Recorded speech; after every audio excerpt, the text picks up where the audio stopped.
ಎಲ್ರಿಗೂ ನಮಸ್ಕಾರ. ನಿಮ್ಮ ಶೂನ್ಯ ಕನ್ನಡ ಲಾಗ್ಸ್‌ಗೆ ಸ್ವಾಗತ. ಸೊಪ್ಪುಗಳಂದ್ರೇ ಆರೋಗ್ಯಕ್ಕೆ ತುಂಬಾನೇ ಒಳ್ಳೆಯದಲ್ವಾ? ಹಾಗೆ ನುಗ್ಗೆ ಸೊಪ್ಪು ಅಂದ್ರೆ ಅದರಲ್ಲಿ ಹೆಚ್ಚು ಪೋಷಕಾಂಶಗಳಿರುತ್ತೆ, ಕ್ಯಾಲ್ಸಿಯಂ ಇರುತ್ತೆ, ವಿಟಮಿನ್ಸ್ ಇರುತ್ತೆ, ಹಾಗೆ ವಿಟಮಿನ್ ಎ, ಬಿ, ಸಿ ಎಲ್ಲ ಪೋಷಕಾಂಶಗಳಿರುತ್ತೆ. ಇಷ್ಟೆಲ್ಲ ಪೋಷಕಾಂಶಗಳಿರುವ ನುಗ್ಗೆ ಸೊಪ್ಪಿನಲ್ಲಿ ನಮಗೆ ಯಾವ್ಯಾವ ಸಮಸ್ಯೆಗಳನ್ನ ದೂರವಿಡಲು ಹೆಲ್ಪ್ ಆಗುತ್ತೆ ಅನ್ನೋದೇ ಇವತ್ತಿನ ವಿಡಿಯೋದಲ್ಲಿ ಹೇಳ್ತಾ ಹೋಗ್ತೀನಿ. ಈ ವಿಡಿಯೋನ ಮಿಸ್ ಮಾಡದೆ ಕೊನೆ ತನಕ ನೋಡಿ. ವಿಡಿಯೋ ಎಲ್ಲೂ ಸ್ಕಿಪ್ ಮಾಡಬೇಡಿ. ಹಾಗೆ ಇನ್ನುವರೆಗೂ ನನ್ನ ಚಾನಲ್ ಯಾರು ಸಬ್ಸ್ಕ್ರೈಬ್ ಮಾಡ್ಕೊಳ್ಳೋದಿಲ್ಲ ಅಂದರೆ ಸಬ್ಸ್ಕ್ರೈಬ್ ಮಾಡ್ಕೊಳ್ಳಿ. ಹಾಗೆ ಪಕ್ಕದಲ್ಲಿರುವಂಥ ಬೆಲ್ ಐಕನ್ನ ಪ್ರೆಸ್ ಮಾಡಿ. ನಾನು ಹಾಕಿರುವಂಥ ಎಲ್ಲ ವಿಡಿಯೋಗಳ ನೋಟಿಫಿಕೇಶನ್ ನಿಮಗೆ ಫಸ್ಟ್ ಬಂದು ತಲುಪುತ್ತೆ. ಹಾಗಿದ್ರೆ ಏನೇನು ಹೆಲ್ತ್ ಬೆನಿಫಿಟ್ಸ್ ಇದೆ ಅಂತ ನೋಡೋಣ. ಇದು ಕಣ್ಣಿನ ಆರೋಗ್ಯಕ್ಕೆ ತುಂಬಾನೇ ಒಳ್ಳೆಯದು. ನುಗ್ಗೆ ಸೊಪ್ಪಿನಲ್ಲಿ ವಿಟಮಿನ್ ಎ ಅಂಶ ಯಥೇಚ್ಛವಾಗಿರುವುದರಿಂದ ಕಣ್ಣಿನ ಆರೋಗ್ಯಕ್ಕೆ ತುಂಬಾನೇ ಒಳ್ಳೆಯದು. ಜೊತೆಗೆ ವಿಟಮಿನ್ ಸಿ ಇರೋದ್ರಿಂದ ನಮ್ಮ ಇಮ್ಯುನಿಟಿನ ಬಿಲ್ಡ್ ಮಾಡಲಿಕ್ಕೆ, ನಮ್ಮ ರೋಗ ನಿರೋಧಕ ಶಕ್ತಿಯನ್ನು ಹೆಚ್ಚಿಸಲಿಕ್ಕೆ ತುಂಬಾನೇ ಹೆಲ್ಪ್ ಮಾಡುತ್ತೆ. ಅದೇ ರೀತಿಯಲ್ಲಿ ಈ ನುಗ್ಗೆ ಸೊಪ್ಪು ನಮ್ಮ ದೇಹದಲ್ಲಿ ಟಾಕ್ಸಿನ್ಸ್ ಏನಿರುತ್ತೆ, ವಿಷಕಾರಿ ಪದಾರ್ಥಗಳು, ಕಲ್ಮಶಗಳು ಶೇಖರಣೆ ಆಗೋದನ್ನು ತಡೆಗಟ್ಟುತ್ತೆ. ಇದರಿಂದ ಟಾಕ್ಸಿನ್ಸ್ಗಳು ಹೊರಗೆ ಹೋಗೋದ್ರಿಂದ ನಮ್ಮ ಲಿವರು ಡ್ಯಾಮೇಜ್ ಆಗೋದನ್ನು ತಡೆಯುತ್ತೆ. ಲಿವರಿನ ಆರೋಗ್ಯಕ್ಕೆ ತುಂಬಾ ಒಳ್ಳೆಯದು. ಹಾಗೆಯೇ ವಿಟಮಿನ್ ಬಿ ಕೂಡ ಇರುತ್ತೆ. ಇದರಿಂದ ಡೈಜೆಸ್ಟಿವ್ ಸಿಸ್ಟಮ್ ತುಂಬಾ ಚೆನ್ನಾಗಾಗುತ್ತೆ. ಕೆಲವೊಮ್ಮೆ ಡೈಜೆಸ್ಟಿವ್ ಪ್ರಾಬ್ಲಮಿಂದ ಮಲಬದ್ಧತೆ ಸಮಸ್ಯೆ ಕಾಡ್ತಾ ಇರುತ್ತೆ, ಬೇರೆ ಬೇರೆ ರೀತಿಯ ಜೀರ್ಣ ಸಮಸ್ಯೆಗಳು ಕಾಡ್ತಾ ಇರ್ತದೆ. ಇದೆಲ್ಲವುಗಳನ್ನು ದೂರ ಮಾಡಲಿಕ್ಕೆ ಈ ನುಗ್ಗೆ ಸೊಪ್ಪನ್ನು ಬಳಸೋದು ಹೆಲ್ಪ್ ಆಗುತ್ತೆ.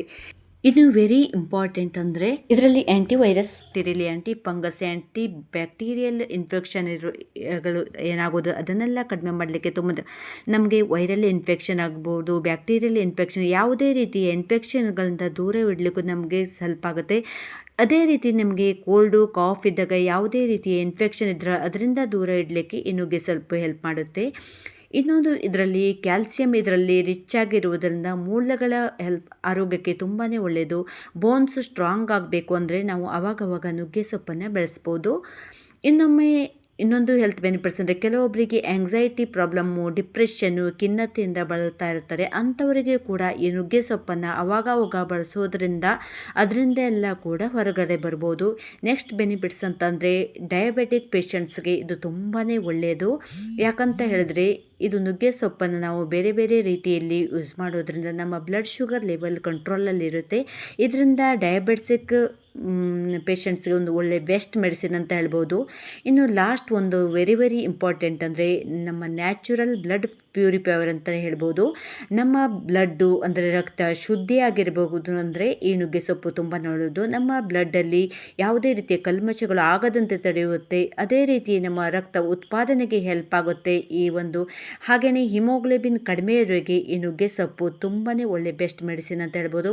ನೋಡಿ, ಈಗ ನಾನು ನುಗ್ಗೆ ಸೊಪ್ಪಿನ ಒಂದು ಸೂಪ್ ಮಾಡೋದು ಹೇಗೆ ಅಂತ ತೋರಿಸ್ತಾ ಇದ್ದೀನಿ.